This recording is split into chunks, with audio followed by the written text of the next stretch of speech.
Hayabusa running fault or starting fault, it literally doesn't do anything. So disable the alarm, key on, put switch in, and nothing. We have got an engine management light, so we'll use our Smart Moto Suzuki dealer tool. So to use this, you literally just plug it in and it makes the circuit between those two. Turn it on.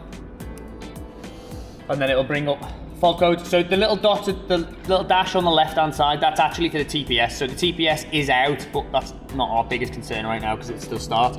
And then the C41 code is what we're actually looking for. So C41 is fuel pump problem.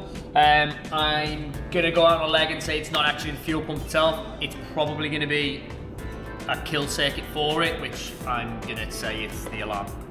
So we're just gonna diagnose that a little bit further and then go from there. So this is our Suzuki dealer switch. All this does is it plugs in into the diagnostic port, turn it on, and then what it'll do is if there's any engine management lights, it will bring them up on the dash. So as you can see there, it's bringing up C41, which is fuel pump. And then you can just leave this on the bike and just turn it off and it'll just go back to normal. I'm going to flick my little switch. This relay down here is our fuel pump relay. So what we're going to check is to see if this is doing what it's supposed to be doing. If this isn't doing what it's doing, we'll trace back from this to what I think is the problem, which is actually all of this and the alarm, technically. So we'll work from this backwards.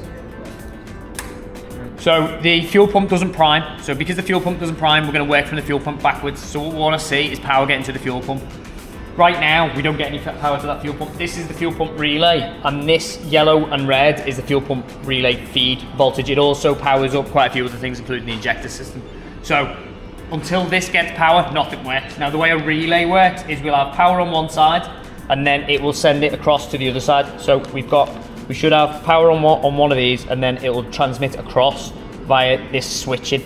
Now it does click, but it's not actually, one side of it's not doing anything. So it could be that we're not getting power down one line of this before it goes to the pump. So we're just going to check that and we're going to work backwards from there. So on the wiring diagram, we're going to look for the colours that we look at. Ignore everything else. So when you're looking at wiring diagrams, it's easy to just be overwhelmed by the fact that there's a million wires there. I mean, this is actually quite a simple wiring diagram, but we only need to focus on the bits that we're focusing on. So this is our fuel pump relay, and then we're looking between this yellow and red, and then this blue and red, red and blue. So if you can see here, this is how it works. So you've got a line that comes around. This is our activator. So this is like a electromagnetic switch, and then these are joined. So when this is joined, then it'll send signal from this across to this side, which then feeds the the injectors and also the fuel pump. So basically what we want to do is just check this out and then see where this goes. So that blue and red and blue, comes down here and then goes into the main fuse box. So we basically want to just check to make sure that there's power across that. So this will then feed around here and then back down the red and white, and the red and white goes down to the main 30 amp fuse on the main starter solenoid. So this is our main starter solenoid, which definitely has power because otherwise everything else wouldn't work. So all we're going to do is just trace that power really quick. So that everything's still on. This is probably maybe the same as what I thought before. So power on one side of the fuse, power on the other side of the fuse, so we know the fuse is good, and then disconnect this for now because it doesn't really matter because it doesn't work. Pull that off, move it out of the way just in case that's causing us any issues. And we've got next to no voltage there. Okay, so we also want to check through the fuse box. So we're just going to get to the fuse box. I'm sure that someone's butchered that so the little legs are broken on it.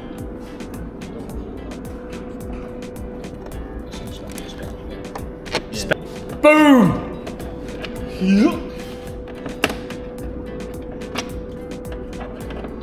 So we just got to the fuse box, so we'll just pop this open.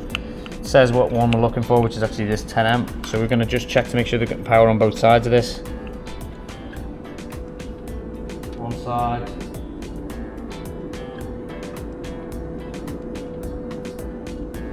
not on the side. Well, it might not be the alarm then. Could just be a fuse. It also looks really grubby. So where's that? Oh, let me get in there to clean it then.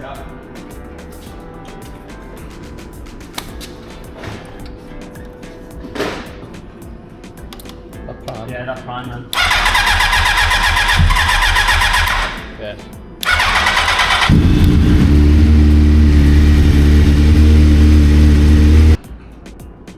So we trace the power, making sure that we've known where it is. So we basically just checked to see, because this red and blue is our main power feed. That actually is powered from the fuse box. So we checked to the fuse box, and as easy as it could possibly be, his fuse was blown.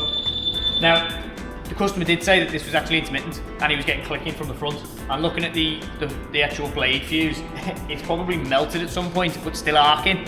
So this clicking noise was it arcing out and still kind of running. But anyway, we've replaced the fuse, it immediately worked and came back to life, so dead simple.